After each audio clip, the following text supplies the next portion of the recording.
Hi guys, this is Rock Universe, back with another review, and I guess my last movie that I'm talking about in my horror movies for this year, since I'll do more next year, a lot more.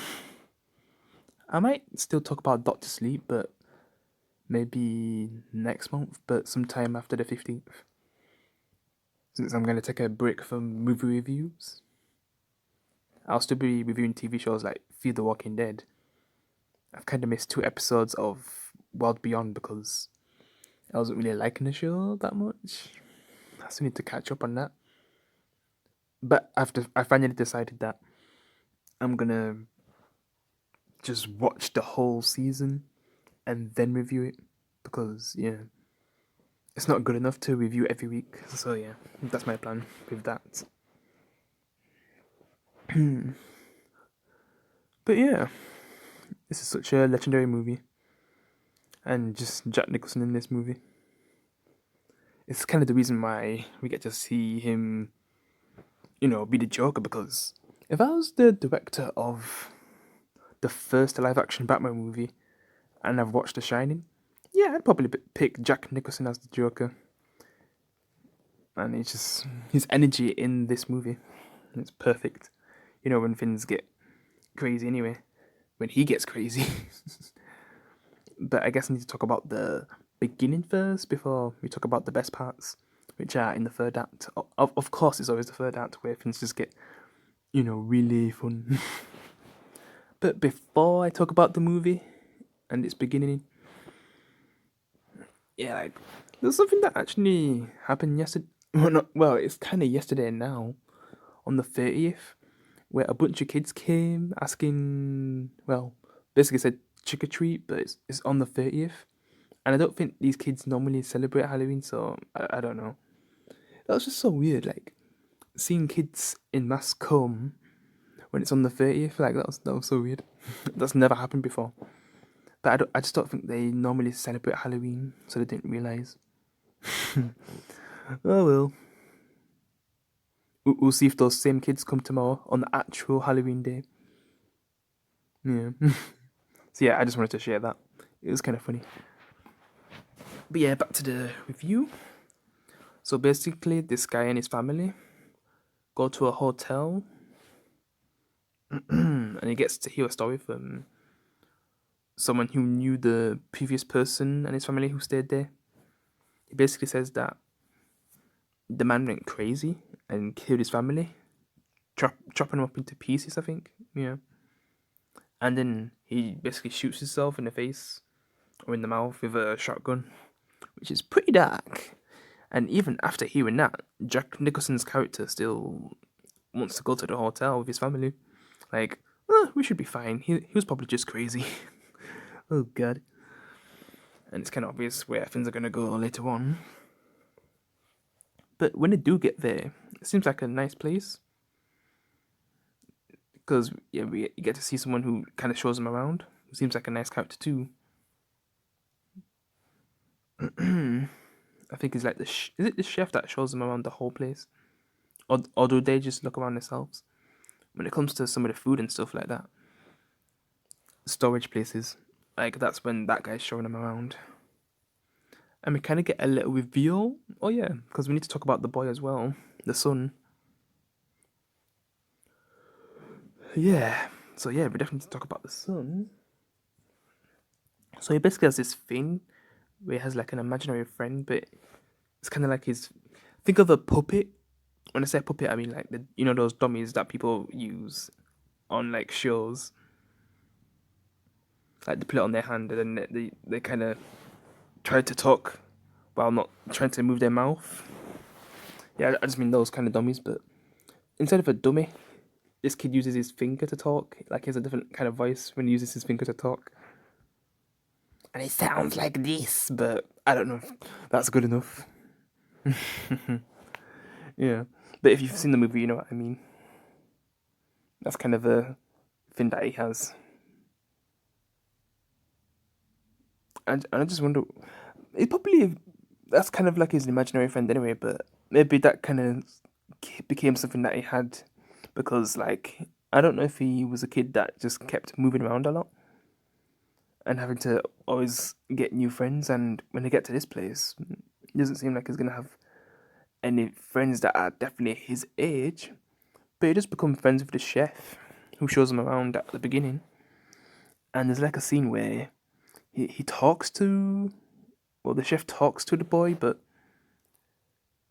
it does it in a way where it's not like realistic, like the way how he talks to him. But we will later on find out that there's this thing called the Shining, where they're able to communicate with each other. Well, the people who actually have the Shining are able to communicate with each other without actually talking. And the powers, I get, yeah, so it's kind of a power, and I think that's what the kid uses later on in the movie when things go bad, to communicate with the chef. Since he's just at home, and then things just like go quiet later on, so he tries to get there to help out.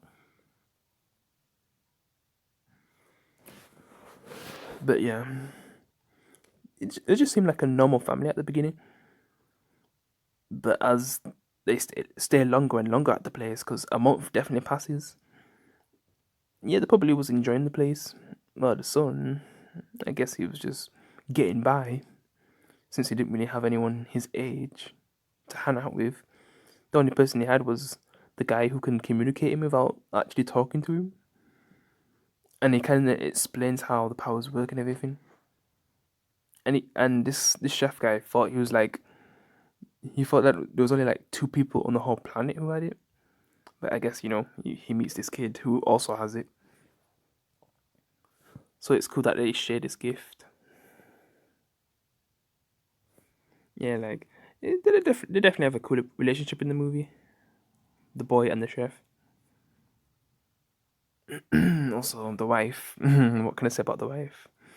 Let's just say Jack Nicholson wasn't a big fan of the actress in this movie, like the way how he used to treat her when there was filming. Yeah, I think she did a good job, but it seems like some scenes where things get intense. Like Jack Nicholson seems like he just insulted her a lot to get her into like her proper reactions and stuff. Well, it's stuff that I've heard anyway. The way how Jack Nicholson treated her, it sounds pretty rough. Yeah, I haven't really seen an interview of what she probably thought about that, but she probably wasn't happy with Jack Nicholson with how she was getting treated by him, just because she wasn't performing excellently. Yeah, must have been rough. But yeah, I do like the wife in this movie.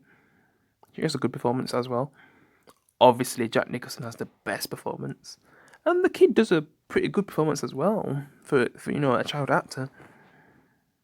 And man, he definitely goes for a lot because we also get to see, well, the only family member from the family member that gets killed off, that we don't actually see get killed. You know what they was talking about at the beginning? What was like a warning to Jack Nicholson and his family about our other family, where the dad killed his family and then he killed himself. Well, I guess the boy actually sees the two daughters. Come play with us forever and ever and ever. And while that scene's happening, the boy just sees their dead bodies at the same time, and he just does his like face. Lol, his faces. And the mom doesn't really see too much until I guess near the end. Like we just see some really weird stuff. But the boy seems like he sees the future in a way. Because the scene on the top left where you see the blood near the elevator, that doesn't happen until the end, but he actually sees that like early in the movie. So it seems like he can kind of see the future in a way. So yeah, that's interesting. And even before Jack Nicholson went crazy, I just wonder if there's like things about his wife that he doesn't actually like anyway. And when it gets to the point where he's going crazy, man, the amount of times he insults her for the whole movie as well, even before he went proper crazy. Because with the son, it seems like he did care about his son. He didn't really insult his son or anything like that compared to his wife. There must be something that is that he gets annoyed by his wife compared to the son, because it did show moments where he really cared about his son compared to the wife. So yeah, when he did went crazy, he just he went full out on the wife, lol. That's all I'm gonna say. Oh yeah, the bar scene. I like the bar scene. It definitely like reveals some stuff about the previous people that were there, especially in the olden days, and the previous caretaker. We don't really get a full idea what happened to him. But yeah, I really do like that scene. Like the bartender and stuff. Like, yeah, he was a cool guy. It's also cool that like we have a similar scene with him in Doctor Sleep as well. It's obviously a different actor. They couldn't get the same actor again for obvious reasons. Since this movie's like set, in the 1980s, and it's like 2020, so obviously not. But yeah, I really do like that scene. And when he actually meets the caretaker and realizes that, wait, aren't you the guy who killed, his family and then shot himself? And then something starts happening where I feel like he's starting to lose control. Jack Nicholson's character, like the caretaker's able to make him let go of himself, and that's when he just goes full on crazy. And then the boy, he's just saying some very weird stuff. Because early on, like, I guess the dad wanted to see if we could, get him a doctor. And then, things just start to escalate later on, where he just keeps saying, red worm, red worm. And I think that's like spelled backwards for murder. Yeah. Because he even seen him with a knife. I don't even know what he was going to do in that moment. So, in a way, it was the boy getting controlled, but maybe he had a better will than his father. Because the boy has the shining, so maybe that's why. But yeah, wait, I'm just trying to think if I'm missing anything at all. But yeah, like I said before, Jack Nicholson, he just does a. He just plays playing someone that is just losing their mind perfectly. Like, he's just a flawless actor in that department. And also, I kind of like how Jim Carrey actually had a little go onto his character as well. If that scene, like the staircase scene, that's one of the best scenes. So the best scenes for me are, I guess, the come play with a scene. When the boy on his bike and he sees the two sisters. I guess the bartender scene when he has a little talk with the bartender about how he feels with his wife, what he feels about his wife, and you kind of get to see how he truly feels. Yeah, it's just a fun scene. And then three, I guess the staircase scene. Yeah. I'm not gonna hurt you. I'm just gonna bash your brains in. Yeah, yeah, I love that scene. They also kind of, oh yeah, in Doctor Sleep, like in the third act, they just reference a lot of those scenes. Yeah. Also, there's the 1994 movie that tends to follow the book a lot more compared to The Shining and Doctor Sleep, which I still haven't watched that movie, but I kind of know how it goes anyway, so. And I guess I'll just discuss that another time then when I actually watch it, which maybe it could be next Halloween. I could, review Stephen King's The Shining, yeah. Since that actually follows the book more compared to the original movie. But man, this movie still is legendary anyway, so even if it doesn't follow the book, it's still a perfecto movie. yeah, watching this for the first time, it was an amazing experience. Like every second, I just couldn't keep my eye away. Yeah, it's definitely a really entertaining movie if you've never seen it before. But yeah, just seeing the whole chase when Jack Nicholson's character just finally loses his mind. Yeah, get some fun lines from the character, and yeah, the wife is just in distraught with what's going on, while also trying to protect her son at the same time, who was going a bit crazy as well earlier, but he was able to recover, and he was just like in survival mode when the mother takes him out the window, and then she gets stuck in the bathroom, and then we get the most famous scene of the movie that's been referenced in so many stuff, like in TV shows, movies, video games. He is Johnny. Yeah, that scene. When he's smashing the door with the axe. If it's like, "Ah!" But then she's able to fight back, and then he just goes away and tries to go after the sun. Which, man, when the sun goes out the window, that snow is like so steep. It's like all the way up to the ceiling. Man. Well, not the ceiling, I mean like near the roof. So he just like slides down. And he can't really stay outside in the cold. So he does go back in and hide.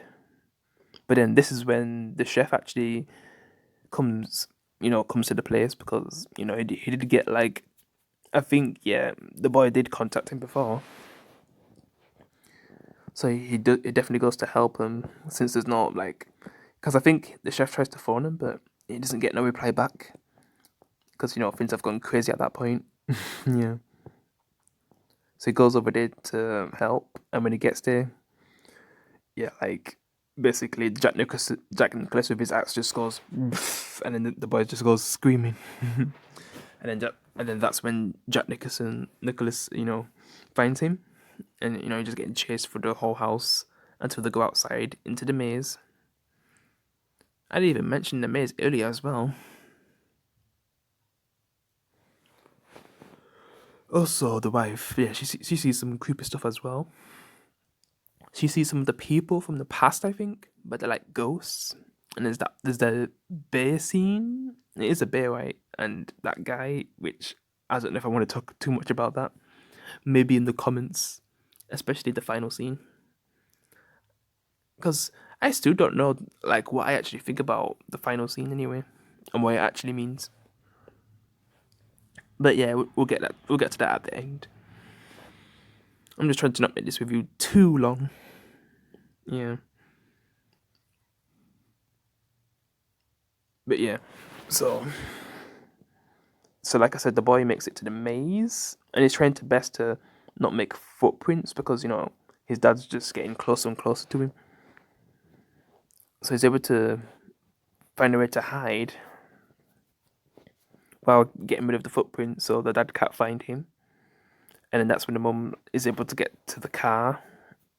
Well, she first gets her son, and then they get to the car, and then they're able to escape. And then Jack Nicholson's character just gets stuck in the maze, because, well, earlier on, I forgot to say that, in the staircase scene, the wife definitely gets a good hit on him. Like when he's trying to grab the bat, because the wife has a bat and she's able to bash him, and then locks him in a freezer or something, where they freeze the food, I think. But he's able to break out, and then that's when the here's Johnny scene, then chasing the boy, killing the chef, then the maze scene, and then the wife does scratch him with a knife, so there's that. So he's slowly bleeding out. But I think it's mainly the snow, just the freezing environment, and him getting stuck there, what actually kills him in the end. And I guess, do you guys think there's actually just one death in this movie with the chef, or you could say it's in a way that it's actually two deaths? Because it's not like the the the dad wanted to kill his family. He just lost his mind from what this place had. Like, it just had its hold on him, and he just lost his mind. Because it also happens in Doctor Sleep as well, which, yeah, we'll talk about that another time. Yeah, something similar like that happens in Doctor Sleep. So yeah, but there is a difference with that situation now. Or is there? But yeah, I love this movie. I'm just trying not to talk about it too long. Yeah, it's definitely a perfecto movie, which I've said already. Yeah, I just love it so much. And I heard they'd want to remake this movie. I'm just not sure what they'd actually do for changes. Also, I didn't really talk about the last scene where we see a picture from, is it 1921 or 22? And we actually see Jack Nicholson's character on the picture, which I'm just like, for the first time seeing it, like, what? How does that actually make sense? Unless it's someone that exactly looks like him. And that's why these people picked him. Yeah, there's like so many theories I've heard. And I've never really 100% agreed with someone's opinion on what that ending actually means. Yeah. That's kind of something that we could discuss about in the comments. Like, what's your opinion on that ending with that picture? Because I still haven't even narrowed down to what it could actually mean. Yeah. And it's not like they address it in Doctor Sleep at all, so yeah.